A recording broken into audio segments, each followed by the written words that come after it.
Hi and welcome back. I've painted a few storms recently, so today I'm going to have a go at painting a nice calm sea, and I'm going to paint it at night, just with a little bit of late evening light in the sky and hopefully on the sea. I'm using a sheet of, a quarter imperial sheet of Saunders Waterford cold pressed 100% cotton paper. I find that cotton paper is much better for painting this sort of scene as it stays wet for a nice long time, so I can do plenty of lovely wet in wet painting. My board's at an angle of about 45 degrees and I've got a nice strong cup of coffee. The paper is taped to my board, which will hold it nice and tight. And I'm using Cotman tube watercolours, that's Prussian blue. This is sepia, and here I've got indigo and Payne's grey. And I'm going to sort of mix between them all to try and get that nice dark but graduated wash for the sky and the sea. So I'm going to wet the page all over, and I'm using a large Chinese goat hair hake brush. It covers the page very quickly. It holds an awful lot of water, so my page becomes soaked very quickly and evenly by using a large brush to wet it this way. I want the paint to really flow nicely, so I'm using lots of water, and I'm going to tip the page back as gravity has been pulling the water down, and this will send the water back up towards the top of the page where I'm going to start my wash. I'm using my large hake brush, but you could use any large wash brush that you're comfortable with. I'm going to dip into all of those colours on the brush and mix them together so I get a nice dark grey blue. You can see how much paint I'm using, which is quite a lot, and it's rich and well pigmented. It's not too wet. Most of the water is already on my page. I don't want too much water on my brush or my paint because I want this rich mixture to stay quite dark. Now I'm sweeping it across the page in horizontal sweeps. You can see gravity is pulling it down. You can also see that I'm, excuse me, making it a little bit lighter as I come down towards the middle, and then trying to get it a little bit darker across the bottom so that it's dark at the top of the sky, light near the horizon, and darker on the sea. And that's what I'm aiming for. And so I'm going to keep going with the horizontal strokes, adding a bit more paint and smoothing and blending things out until it looks the way I like it.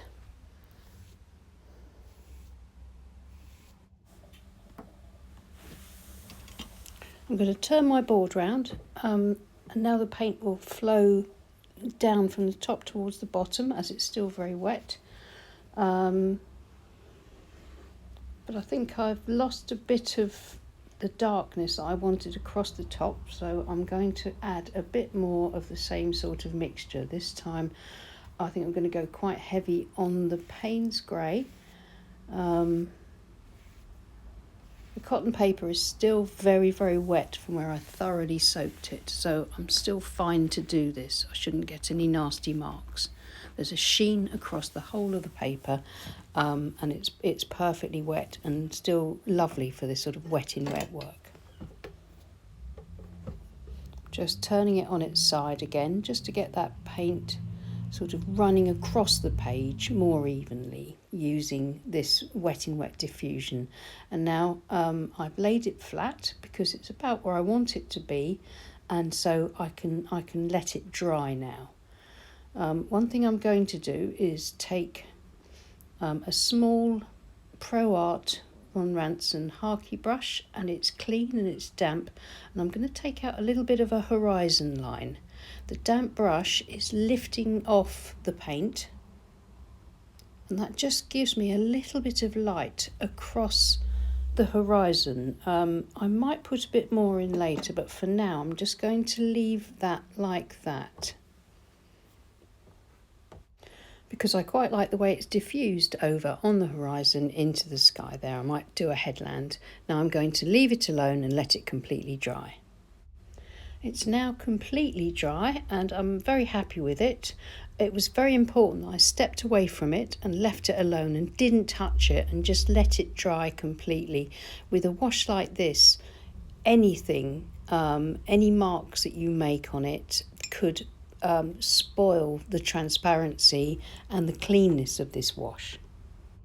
Now, because of the way the wash has dried with the light in the sky, I think I do need to lift out a bit more all the way across my horizon. So what I'm doing is I'm going to use a ruler, and I've just got a damp, clean brush that I'm going to sweep across from where my lifted line was, and now leave it for a few seconds and then carefully wipe it off with a tissue. And that was the Cotman 3/4 inch synthetic flat brush that I used for that. Now I've cleaned it again, because when you lift paint out and it transfers onto the brush, so you keep cleaning your brush. I'm just going to lift out a few more horizontal lines, as fine as I can get them, across the sea, just to give the look of the last light reflecting on the water, and to just suggest very gentle suggestions of waves. So I'm going to keep my brush nice and clean and only damp. If it's wet, you could end up with making some nasty marks. So just be careful about how much water you've got in your brush when you lift out like this.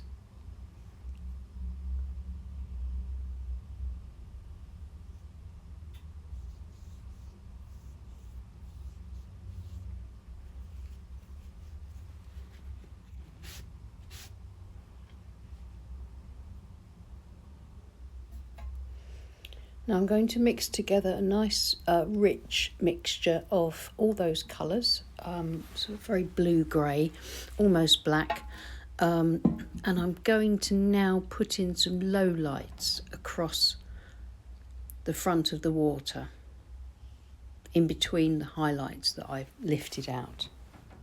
Just sweeping the brush tips from side to side, trying to keep it as horizontal as I can and as thin as I can. Sort of feathering it out in places so it's not just straight lines. I want to keep the impression of a bit of beach on the left corner, so I want to keep that clear of brush strokes. I'm just going to carefully build up those horizontal lines, just so that this brings the foreground area of the painting into a bit more focus, and it works to push the distant water back a bit. I might need to do a bit more on this because it may dry back a bit. Well, it will dry back a bit lighter than this, so I might need to go in again with some darker paint later on.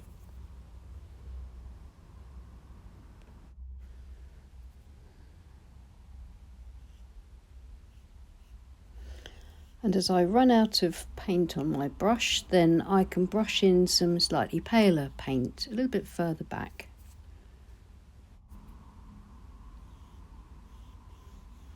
Just trying not to overwork it, just trying to keep up that kind of texture and direction of the brush strokes with the flat brush.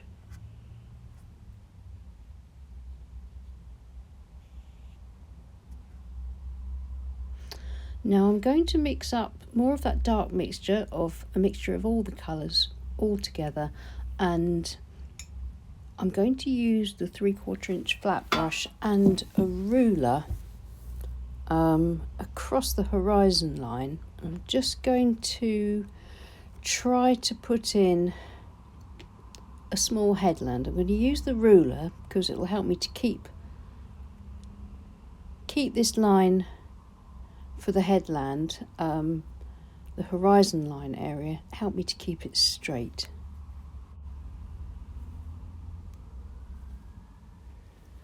Well, that's okay, it might be a little bit small.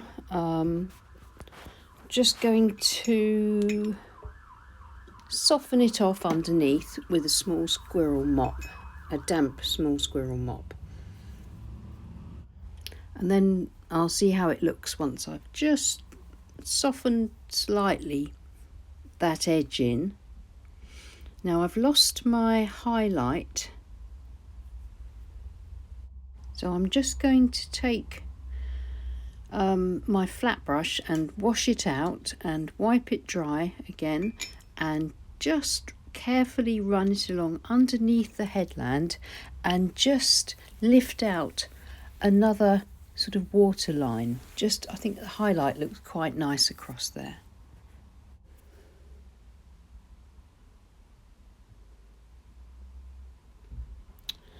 Now that's better. Now I can see definitely that I would like my headland to be a little bit wider. So now I'm going to go back over the headland and just bring it up, slightly undulating across the top. Try and keep that highlight at the bottom. I don't mind if it's slightly patchy, that'll give it a sort of sense of shape and form in the distance. That's better. I think that's a better size for that headland. It's a little bit more balanced now.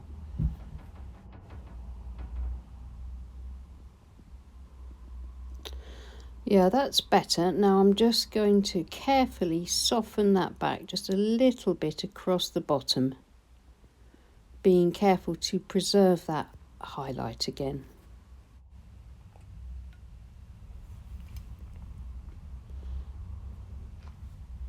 Now I'm going to go back in with that dark rich mix of paint again, and using those side to side sweeping strokes with the 3/4 inch synthetic flat brush, I'm just going to re-establish those darks, and I've mixed up a lot more Payne's grey and I think sepia into the mix, so I get a nice dark rich mixture of paint just to finish off the foreground area and get some shadows and contrast into that sort of lower part of the painting, which really should help to make it pop. Right, coffee and birds. I'm going to do a flight of seagulls across this simple seascape, and that'll be finished. So the same rich mixture of paint, my number one, I think it is, number one rigger, and just making up a sort of fairly pigmented but loose inky consistency paint, and I'm just going to try and carefully paint in birds in a sort of diagonal shape, starting from the lower left beach area, flying up towards the top right corner. That's my aim anyway, just using small flicks of the rigger brush and just slowly taking my time to build up this group of birds, making sure they're dark enough to show up against the water. But I am going to go in, when I've finished painting them all in, I'm going to go in with white gouache and put highlights on them. Of course, if you want to put highlights in your water for the indication of little waves and ripples with white gouache, you could do that as well. But I think I'm quite happy with how the paint lifted out here. I think it's given me just enough subtle highlights. Sometimes when I paint in groups of birds, either small or large, if it's for quite a sort of a stormy or dramatic sky, I tend to paint the birds following the same sort of direction as the clouds are, if you see what I mean. That gives the illusion of wind.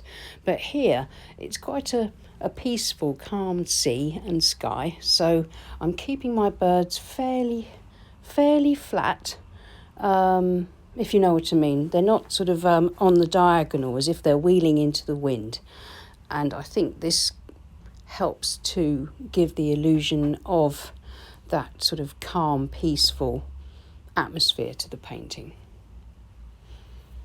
Nearly finished, making sure that I vary the size of the birds so that some look as if they're a bit further back in the distance. Now I missed a little bit of filming there, but I've just got some white gouache straight out of the tube. I'm just carefully putting it across the backs of the gulls, so it looks like they're just picking up the light, and we can just see their white feathers in some places. I'll probably dry back a little bit lighter than this, so if it looks quite bright to start with, don't worry too much. You can always go back in with a bit of your dark colour if you get a bit too much white in places. It's a good idea to try not to rush this kind of phase of a painting, because it's the finishing touch, and actually it's the kind of the focal point are these seagulls, so you really want to try and get them to look right in the painting, the right sort of position and the right amount. Just putting in a few just white gouache gulls, dotting them here and there, just as if some are really catching the light. And I think we're nearly there. I think I'm just going to go in with my dark paint again, just plump some of the birds out a little bit, just sort of fill them out across the bottom, give them a slightly larger silhouette, if you see what I mean. So a few of them, not all of them, just a few of them stand out a bit more.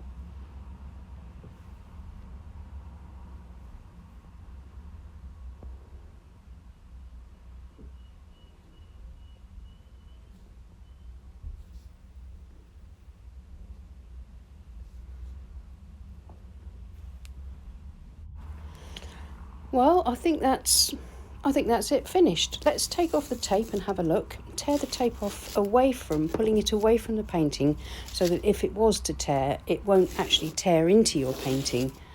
It'll tear off the page, so to speak. And with that nice clean white border, I think it looks really nice. I think I've captured that serene sort of evening light look. And I hope you'll give this a go. I hope you'll try it out, because it's you can create so many different scenes with this kind of night sky. It doesn't have to be a seascape. You could just put in a foreground with trees and things like that rather than the sea. You could put a sunset in, you could put boats, all sorts of things could be done using this method. Thanks so much for watching, and thanks for your support. Please click like and subscribe if you haven't already. And thanks so much to my lovely patrons who support me on Patreon. If you'd like to support me, please take a look at the link, follow the link in the description below. But please be aware that if you were to join Patreon before the 1st of the month, you'll be charged, and then you'll be charged again on the 1st. So if you're going to join us, probably best to wait until after the 1st of December. Thanks so much. I'll see you again soon. Bye.